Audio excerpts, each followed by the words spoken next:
জমিনের মধ্যে তারা ঝগড়া ফাসাদ সৃষ্টি করে। কথা বলেন ঠিক না ঠিক?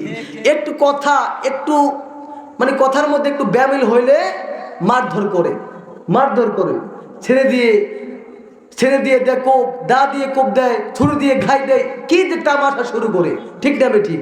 আরেক দল দেখবেন, আমি নাম বলবো না, আরেক দল দেখবেন ক্ষমতায় না আসতে চাঁদাবাজি, ধোঁকাবাজি, লুটপাট সব এখনো আরম্ভ করে দিছে। ঠিক না ঠিক?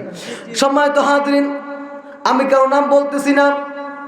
তো বিগত দিনে স্বাধীনতার পর থেকে 53 বছর আমরা দেখলাম, তারা সব খাইলো, আমরা কিছুই পাইলাম না, শুধু অশান্তি আর অশান্তি পাইলাম। কথা বলেন ঠিক না বেঠে? তো স্বাধীনতার পর থেকে সব দেখা শেষ।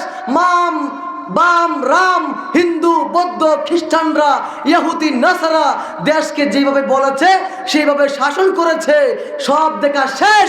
সামনে আসবে আল কোরআনের বাংলাদেশ। কথা বলেন ঠিক না বেটে? সামনে আসবে আল কোরআনের বাংলাদেশ। আল্লাহ তাআলা আমাদের সকলকে এইটা বুঝে আমল করার তৌফিক দান করুন। আমরা বলি আমিন।